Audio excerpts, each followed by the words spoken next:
So, for nearly 4 decades, a super secret committee was supposedly guarding the single most important discovery in all of human history. Then, one day, a single roll of film shows up and threatens to blow the whole thing wide open. But here's the kicker. Was this leak the actual truth, or was it the start of a much, much more sophisticated game? And that, right there, is the central puzzle of the Majestic 12 documents. It's a story where the line between an exposé and a deception gets so blurry it almost disappears. It really makes you wonder, what's the real secret they're trying to protect here? You really just need to know 2 key dates for this whole thing to make sense. First, 1947. That's the legendary crash in New Mexico that started this whole saga. And then you fast forward to 1984, when a bombshell discovery brings nearly 40 years of hidden history rocketing into the public eye. Okay, let's dive in where this whole thing first went public. Back in 1984, with this anonymous package that just lands in the heart of Hollywood, carrying a secret that was way bigger than any movie script. I mean, picture this. You're a film producer, Jamie Chandaran, and you're working on a UFO documentary. A plain brown envelope shows up at your office. You open it, and inside, there's just a single roll of 35mm film. No note, no sender, nothing. Just a mystery waiting to be developed. So what do? Shinder immediately gets on the phone with UFO researcher Bill Moore. They rig up a makeshift darkroom, develop the film, and what they find, it's absolutely staggering. 8 photos of what look like official government papers. And the classification stamp is something they have never seen before. Top secret / magic eyes only. The documents describe a secret committee, and the timing is just weird. It seems like the documents were leaked right after the last person on that committee had passed away. So, what was in these documents? Well, the claims were absolutely world-changing. They appear to be a briefing prepared way back in 1952 for the brand new President-elect Dwight D. Eisenhower, and it was all about what really happened in Roswell. According to these papers, President Truman had secretly put together this super elite group called Operation Majestic 12, or MJ-12, and their job? Oh, just to control every single thing related to extraterrestrials, the information, the technology, the contact, and most importantly, to make sure the public never, ever found out. So this briefing basically laid it all out, the secret truth versus the story they told us. It described a crashed disc made of some metal nobody recognized, with no engine you could see. It talked about the recovery of 4 small humanoid bodies. They even had a code name for them, EBs, extraterrestrial biological entities. And yep, it confirmed the now famous cover story designed to hide it all. Oh, it was just a weather balloon. So who exactly were these 12 men who were supposed to be guarding the biggest secret in human history? Well, the roster reads like a who's who of the American deep state. But there's one name on that list that at first glance makes 0 sense. I mean, look at this roster. You've got the first ever CIA director, the chief of staff of the Air Force, the guy who ran R&D for the Manhattan Project, the very first Secretary of Defense. We're talking about the heaviest hitters in the entire government. And then you get to Dr. Donald Menzel, a Harvard astronomer. And this is where the story gets really weird. See, here's the paradox. Publicly, Dr. Menzel was the guy who debunked UFOs. His whole career was about explaining sightings away as swamp gas or weird weather. He was America's #1 skeptic. But behind closed doors, it turns out he had a 30-year relationship with the NSA and held one of the highest security clearances a person can get. The ultimate public skeptic was, allegedly, the ultimate deep state insider. And then you've got the whole tragic story of James Forrestal, the Secretary of Defense. He was known to have a conscience, and he hated all the government secrecy. He gets forced out of his job, and just days later, he's checked into Bethesda Naval Hospital. A few weeks after that, he's found dead on the pavement, 13 stories below his window.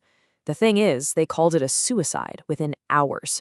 No autopsy, and his personal diaries seized and heavily censored. So, for a few years, the story just kind of stalls out. The film was fascinating, sure, but it was just film. Then, bam, in 1985, another anonymous clue pops up. This time, it's a postcard that kicks off a real-life scavenger hunt for what could be the ultimate proof. This postcard, it was basically a riddle. It had clues like Suitland on it, not a place to buy clothes, Suitland, Maryland, home of the National Archives, and Reese's Pieces, nope, not the candy. It was a hint pointing to an archivist named Ed Reese. The researchers followed the trail, and the postcard's return address leads them to one specific place, Box 189 of the Air Force records. And sure enough, tucked away inside that exact box, they find this.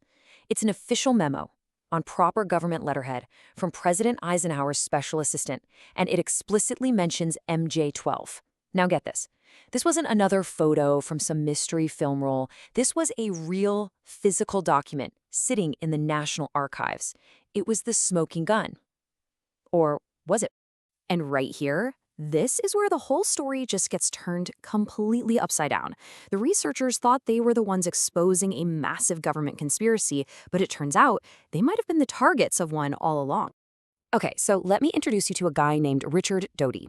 He was a special agent for the Air Force Office of Special Investigations, or AFOSI, and his job, in his own words, was to run deception operations. He was an expert at feeding the UFO community a mix of real secrets and total nonsense to control what they were looking into and, honestly, to make them look foolish. And his star player? Well, he was about to blow the whole thing wide open.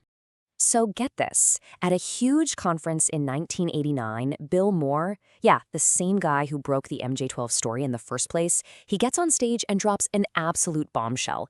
He confesses that he'd been working with Air Force intelligence, feeding them info on his fellow researchers, and helping them spread this disinformation. The hero of the story was also a government informant. You can imagine, Moore's confession just shattered everything. So, were the documents he'd spent years promoting just another part of the lie? Or was something even more complicated and even crazier going on?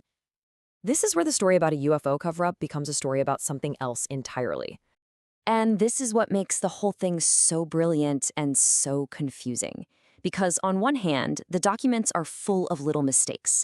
Some of the signatures look forged, the date format is wrong for a government memo of that time.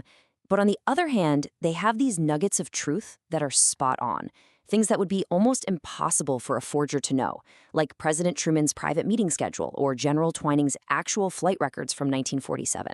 So what was this? It clearly wasn't just some simple hoax. It was a full-blown psychological operation, a psyop. The goal was to take control of the conversation. By mixing real classified information with fake stuff, intelligence agencies could send researchers down endless rabbit holes, waste their time and money, and get them all fighting with each other. And you know what? The game didn't stop there. In 1994, another, even more detailed MJ-12 document gets leaked, a special operations manual. It was incredible, a step-by-step guide on how to recover a crashed alien ship. But again, it had these tiny, deliberate flaws. Like it mentioned Area 51, a nickname that the CIA used internally, but that wouldn't become public for decades. It's like they wanted it to be almost perfect, but left a tiny flaw you could find if you looked hard enough. So, what's the real takeaway here? The documents are almost certainly forgeries, but they're brilliant forgeries. The real conspiracy, it turns out, probably wasn't about little green men. It was about controlling information. These documents were weapons in an info war, designed by a massive intelligence machine, not just one guy, to divide, distract, and ultimately control what people believed. And that, right there, leads us to the really unsettling final thought. You could say the Majestic 12 affair was a test run. It was a laboratory for perfecting how to weaponize information, how to mix truth and lies to manipulate a small, dedicated community. Today, with social media and 24/7 information warfare, that same playbook is being used on all of us, every single day. So the real question isn't, was MJ-12 real? The real question is, has that game of controlling what we see and believe ever really stopped?